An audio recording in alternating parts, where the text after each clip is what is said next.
Hey guys, you're most welcome on my YouTube channel Teaching Interest. तो guys, sorry for that क्योंकि पिछली video में मैंने आपसे बताया था कि मैं उस वीडियो में ये तमाम सारी टर्म जो हैं वो डिस्कस करूंगा, लेकिन मेरे फ़ोन में प्रॉब्लम होने की वजह से या मेरे सिस्टम में प्रॉब्लम होने की वजह से, लैपटॉप में प्रॉब्लम आने की वजह से मैं जो है वो इन तमाम टर्म्स को एक्सप्लेन नहीं कर पाया।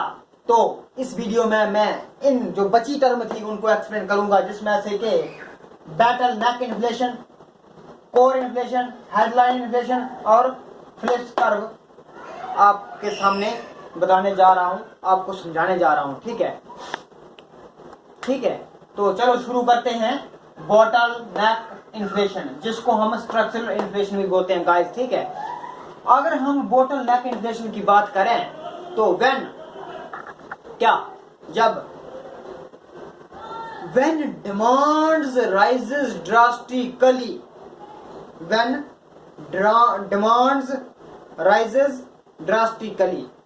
जब डिमांड जो है वो लगातार बढ़ जाए और प्रोडक्शन जो है वो एकदम से घट जाए, उसको बोलते हैं बॉटल नेक इन्फ्लेशन। उस वक्त देश में बॉटल नेक इन्फ्लेशन आ जाती है जब डिमांड जो है वो राइज हो जाए और प्रोडक्शन जो है वो घट जाए, टोटली घट जाए, उसको बोलते हैं बॉटल नेक इन्फ्लेशन या स्ट्रक्चरल इन्फ्लेशन। मैं आपको अगर डेफिनेशन लिखवा देना चाहूं तो डेफिनेशन कुछ इस तरह से है। व्हेन सप्लाई डिक्रीजेस, क्या सप्लाई डिक्रीजेस, डेफिनेशन क्या है इसकी? बॉटल नेक इन्फ्लेशन, जिसको हम STRUCTURAL स्ट्रक्चरल इन्फ्लेशन भी बोलते हैं। ठीक है, अगर मैं इसकी डेफिनेशन की बात करूं तो व्हेन डिमांड्स डिक्रीजेस ड्रास्टिकली, जब मार्केट में डिमांड जो है वो डिक्रीजेस हो गई ड्रास्टिकली।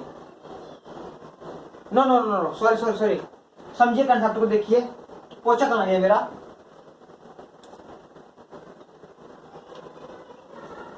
क्या? जब सप्लाई डिक्रीजेस ड्रास्टिकली, क्या? When supply decreases drastically and क्या? जब जो सप्लाई करनी है ना हमको वो डिक्रीज हो जाती है एकदम से, और क्या? And demands remains constant. When supply decreases drastically and demands remain constant is called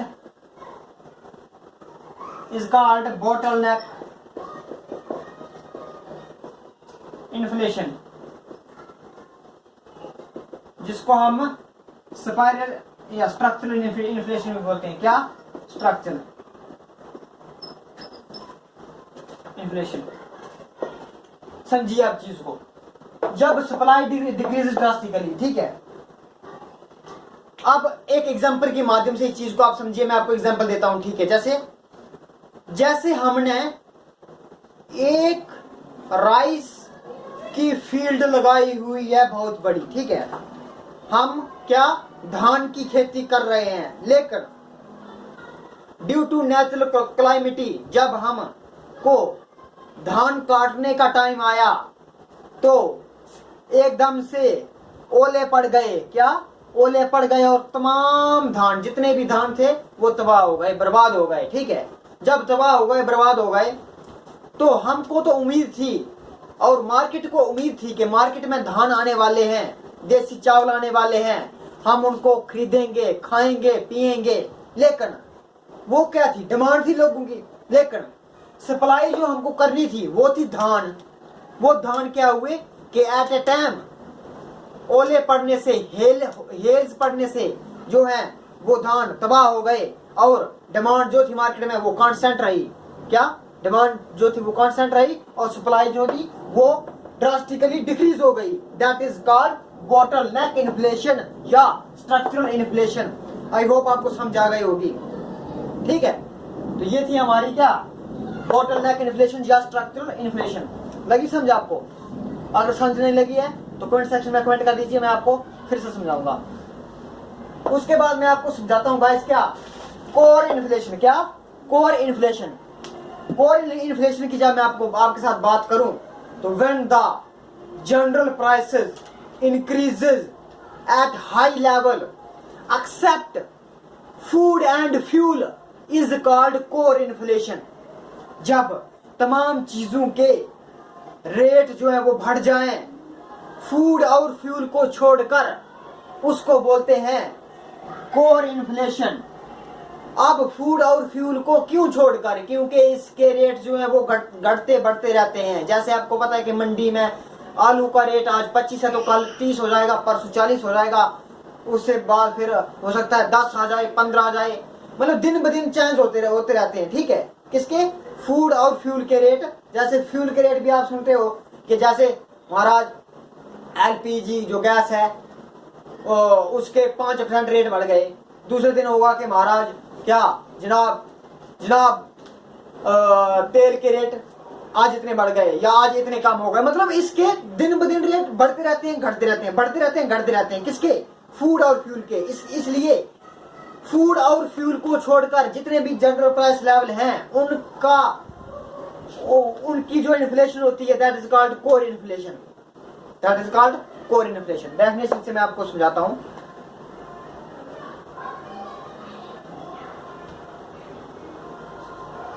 क्या कोर इन्फ्लेशन? क्या कोर इन्फ्लेशन?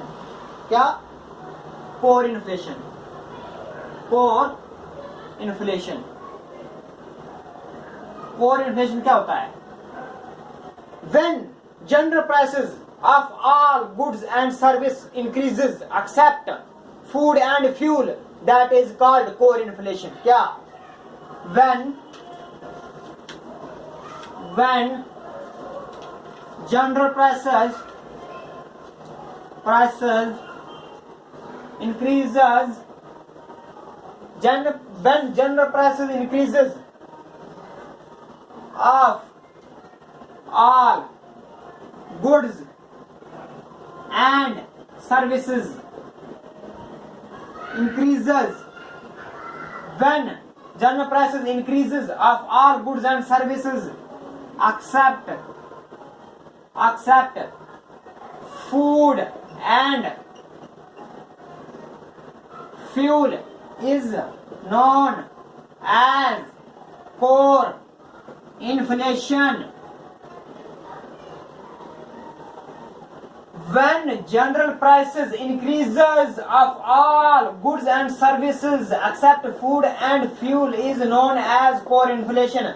जब फूड और फ्यूल के जनरल प्राइसेस को, फूड और फ्यूल के प्राइसेस को छोड़कर तमाम सारे गुड्स और सर्विस के रेट हाई हो जाएं, रेट बढ़ जाएं, that is called core inflation. Guys आप समझ गए होंगे, मुझे उम्मीद है। ठीक है, आप समझ गए होंगे।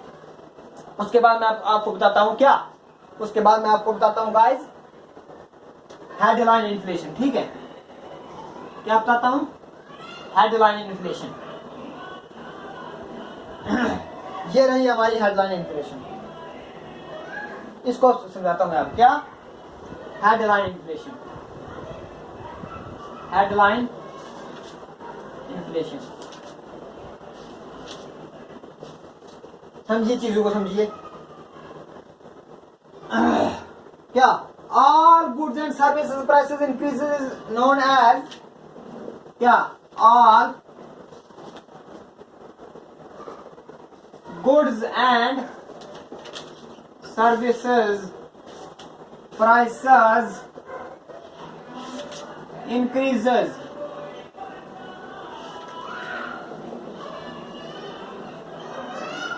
when all goods and services prices increases is known as headline inflation. जब सारी तमाम गुड्स और सर्विसेज के प्राइस लेवल इंक्रीज हो जाएं उसको हम बोलते हैं हेडलाइन इन्फ्लेशन। गाइस समझिए चीज को। कोर इन्फ्लेशन में क्या था? जब फूड और फ्यूल के प्राइसेस को छोड़कर तमाम गुड्स सर्विस के प्राइस इंक्रीज हो जाते हैं, उसको बोलते हैं core inflation. But when we talk about all prices of all goods and services, that is called headline inflation. ठीक है, अब मैं इसमें बताता हूं आपको, यह होगा हमारा हेडलाइन इन्फ्लेशन। उसके बाद मैं आपको बताता हूं, ठीक है, उसके बाद क्या बताना मैंने आपको, Phillips curve. Phillips curve, Phillips curve की अगर मैं आपको बात बताऊं तो it is no he is the New Zealand economics, ये इसका पूरा नाम था विलियम फिलिप्स। क्या? William Phillips. और ये कहां से था? न्यूजीलैंड से था, न्यूजीलैंड का इकोनॉमिक्स था। ठीक है, और इसने क्या किया था? इसने कहा था गाइस, क्या कहा था इसने कहा था कि इसने नायरो की बात की थी। किसकी? नायरो की, NAIRU, नायरो की बात की थी। ठीक है, इसमें क्या कहा था मैं आपको बताता हूं। ठीक है, non accelerating inflationary rate of unemployment, क्या फुल फॉर्म है? नॉन एक्सेलरेटिंग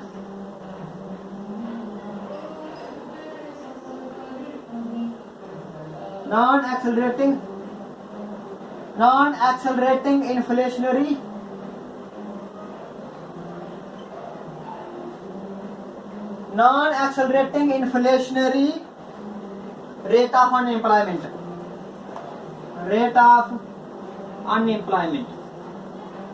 ठीक है, अब इसने क्या कहा था, देखिए मैं समझाता हूँ, पोता लगा देता हूँ। इस डेफिनेशन को आप लिख लीजिए, अगर आपने डेफिनेशन नहीं लीजिए तो।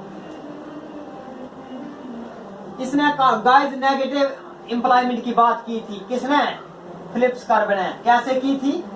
या हम कह सकते हैं कि ये इन्फ्लेशन और एम्प्लॉयमेंट के इनवर्सली प्रोपोर्शनल थे। कैसे थे? ये क्या है? इन्फ्लेशन।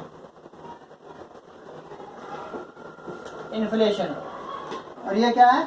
0 डिग्री। और ये क्या है? अनएम्प्लॉयमेंट। और ये क्या है? ये वो ग्राफ है जिसकी माध्यम से हम इसको समझेंगे। ठीक है, ये क्या है? Phillips curve. P से फिलिप्स, C से कर्व। ये क्या है? X, ये क्या है? Y। ठीक है, अब देखिए फिलिप्स कर्व साहब बोलते हैं, क्या बोलते हैं? बोलते हैं कि जैसे जैसे इन्फ्लेशन बढ़ेगी, वैसे वैसे एम्प्लॉयमेंट कम होगी। क्या?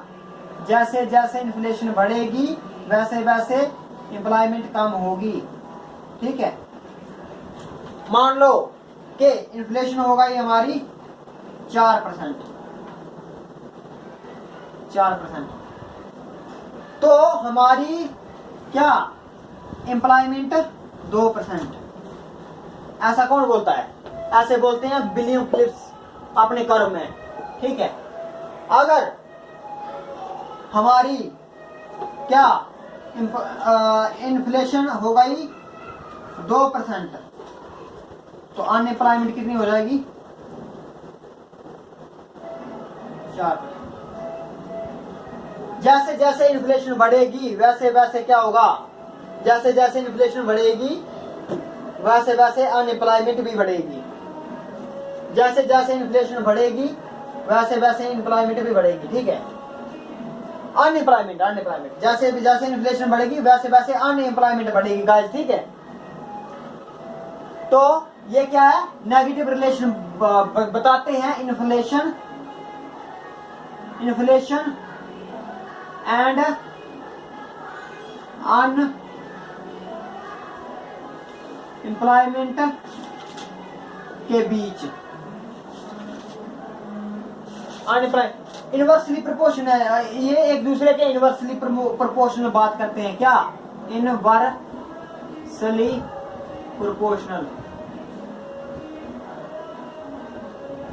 इनवर्सली प्रोपोर्शनल है ये, इन्फ्लेशन और अनएम्प्लॉयमेंट के इनवर्सली प्रोपोर्शनल है ये हमारे फिलिप्स कर्व साहब बोलते हैं। अगर मैं फिलिप्स कर्व की आपको बता दूं कि थोड़ी सी और हेडिंग दे दूं तो सब देखिएगा कोचा कहा गया। फिलिप्स कर्व ने 1958 में ये अपना कर्व दिया था और इसमें इन्होंने क्या कहा था, इसमें कहा था inverse relationship between inflation and unemployment.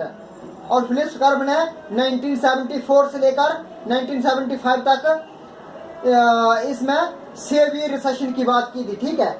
और फ्रॉम न्यूजीलैंड से थे और बर्न कहाँ हुए थे, न्यूजीलैंड में ये।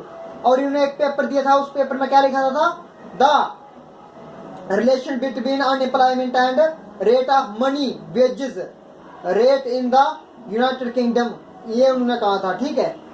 तो आई होप आपको समझा गया होगा गाइस। तो ये था आज का हमारा एपिसोड जिसमें कि हमने पढ़ा क्या, bottleneck inflation, core inflation, headline inflation और फिलिप्स कर्व। आई होप आपको समझ आया होगा। तो आज का लेक्चर रखते हैं यहीं पर। नेक्स्ट हम पढ़ेंगे टाइप्स ऑफ इन्फ्लेशन। तो आप नेक्स्ट वीडियो को जरूर बात कीजिए क्योंकि उसमें हम इसके टाइप्स की बात करेंगे, किसके, इन्फ्लेशन की टाइप्स की बात करेंगे, जिसमें हम क्रीपिंग, वॉकिंग, रनिंग और हाइपर वगैरह इन्फ्लेशन की बात करेंगे, ठीक है। तो आप नेक्स्ट वीडियो को जरूर प्ले कीजिए गाइस। आज का लेक्चर यहीं तक। Thank you. जय हिंद, जय भारत।